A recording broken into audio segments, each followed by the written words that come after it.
Қайырлы күн достар, менің каналыма қош келдіңіздер. Бүгін менің каналымда тәжік асханасына саяхат жасайтын боламыз. Яғни осындай керемет сулы және дәмі аузыңыздан кетпейтін осындай тәжік мантысын жасайтын боламыз. Видеом түсінікті болуы үшін видеомды аяғына дейін көрулеріңізді сұраймын. Үлкендеу ыдысымызға ұнымызды електен өткізіп, осылай дайындап алатын боламыз. Менде біржолата жасадым. Отбасыларыңыздағы адам санына қарай жасасаңыздар болады. Ұнымызды осылай електен өткізіп дайындап аламыз.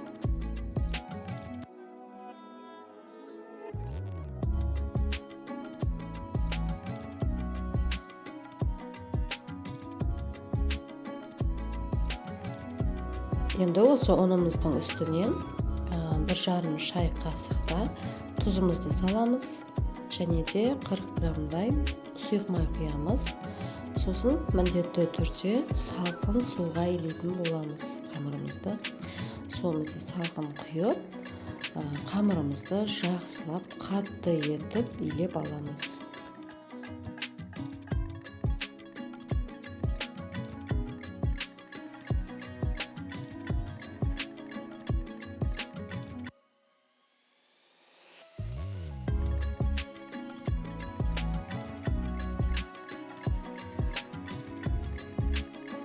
Неке осындай қатты болады, еш қорықпастан жақсылап біріктіріп илей береміз. Және де осылай басы біріккеннен соң қамырымызды целлофанға салып, бір шетке тұндырып алып қоямыз. Қамырымыз өз июі қанып, әдемі, эластичный, әдемі қамыр дайын болады. Енді салмамызды дайындаймыз. Ол үшін бізге осындай 3 үлкен пияз қажет болады. Міндетті түрде үлкен пиязды қолданыңыздар, ол өте сулы болып келеді.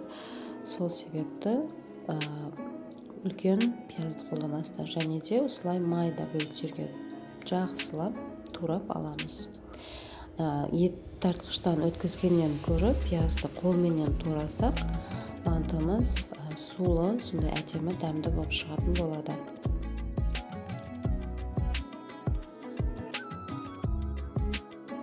Видеомды көре отырып, менің каналыма тіркеле отырыңыздар. Менің каналымнан өздеріңізге қажетті барлық видеоларды, рецепттерден таба алатын боласыздар. Және де лайк, ұнап жатса комментарийға өз пікірлеріңізді қалдыра кетіңіздер.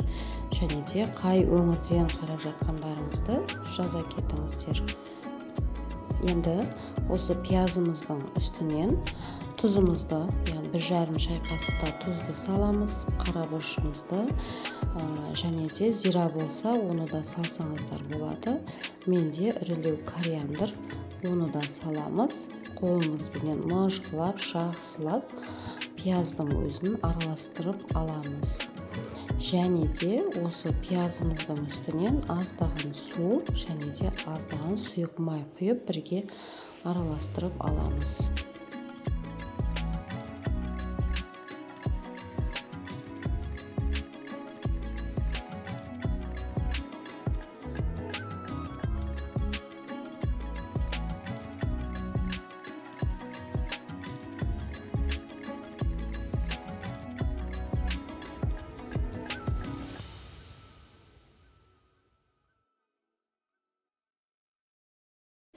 Енді етімізді саламыз. Ет менде сиыр еті тартылған және де құйрық майменен. Қалаған еттеріңізді қоссаңыздар болады, әрине. Негізі қолмен турасаңыздар, бұл да өте керемет болады. Менде ірілеу етіп өткізілген, бұл да өте жақсы болып шықты. Салмам сулы, мінекей осындай салмамыз дайын болып шықты. Бір шетке алып қойып, енді қамырымызды жасайтын боламыз. Мінекей қамырымыз өте керемет болып, дайын болып шықты. Мен оны 1-2 рет қайтарып, үйін қандырып қойдық.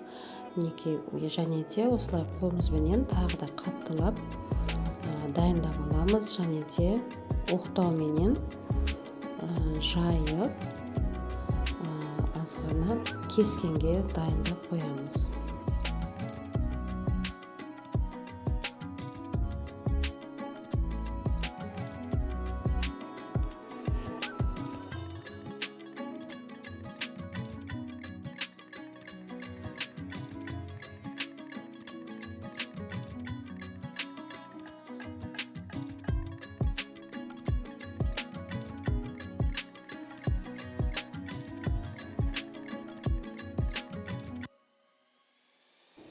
осылай жайып жіберіп кессек, өзімізге майда бөлікшелерге бөлгенге де жұмыс жасағанымызға оңай және ыңғайлы болады.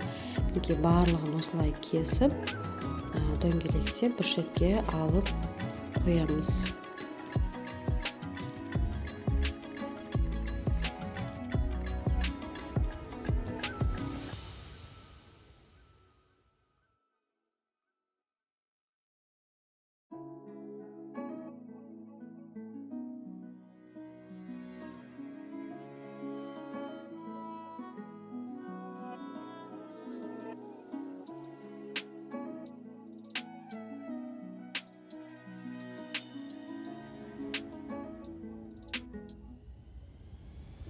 Міне қамырларымызды енді бөлікшелерге бөліп, оны қолымызбенен осылай домалақтап аламыз және бір шетке барлығын алып, бетінен целлофанды жауып отырамыз, қамырымыз қаясып қалмау үшін. Оны да кішкене тындырып алып, содан кейін жұмыс жасайтын боламыз.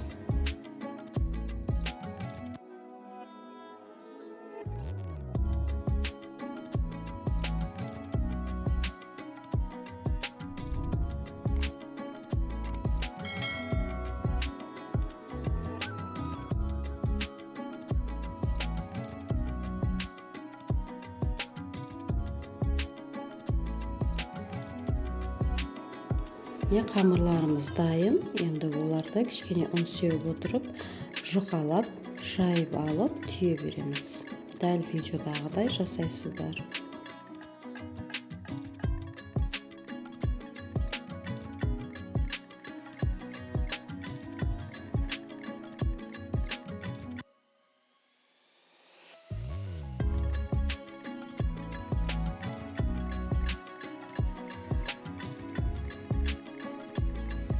Енді осы қамырларымыздың үстіне мінекей салмамызды толтырып саламыз. Сол кезде көлемі биік болып шығатын болады. Видеом сәл артқа қарай кетіп қалыпты, кешірім сұраймын сіздерден. Осылай бастарын біріктіріп отырып, дөңгелек формаға келтіріп алып, мантымызды түйіп аламыз.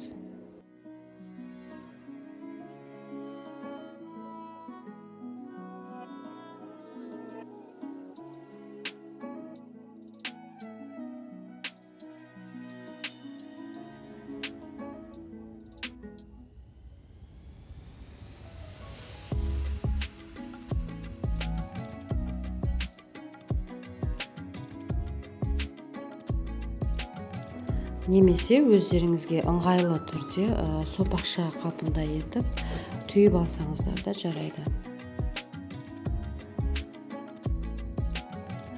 Енді осындай тарелкаға кішкене сұйық майды қойып жіберіп, мантыларымыздың әрқайсысын осылай майға батыра отырып, тарелкамызға қоятын боламыз. Сол кезде асты жабыспай және де жыртылмай шығатын болады. Және де 30 минутта пісіріп аламыз, одан көп қайнатуға болмайды. Мінекей мантамыз пісіп шықты. Тарелкамызға енді осылай сары майды кішкене жағып жібересіздер, асты жабысып қалмау үшін. Мінекей шетінен барлығын салып көрсеттім. Өте керемет болып шыққан, асты ешқандай да жыртылмай, жабыспай шықты. Мінекей көрінісі де өте керемет. Барлығыңызға жасап көруге кеңес беремін.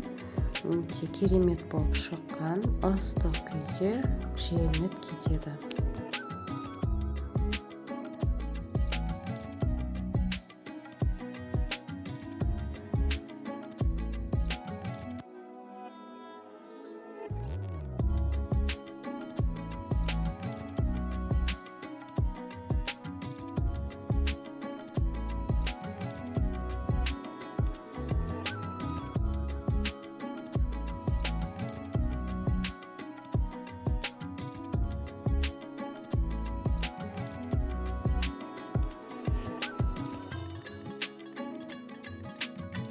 Мінекей мантымыз ыстық күйінде осылай бетіне сары майды аздап қана жағып шығасыздар.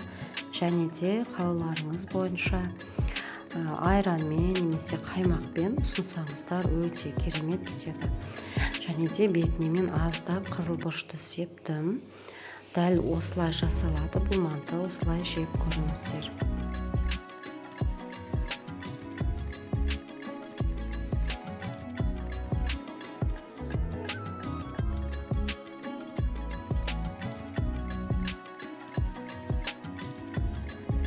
Дәмі де, көрінісі де өте керемет болып шыққан. Мантымыз дайын, іші де өте сулы, дәмді болып шыққан. Міндетті түрде жасап көріңіздер. Видео ұнаған болса лайк қалдырыңыздар. Өте керемет рецепттердің бірі екен. Барлығыңыз жасап көріңіздер. Дастархандарыңызда әртүрлі ұлттың тағамын жасап, ерекшелік сыйлаңыздар.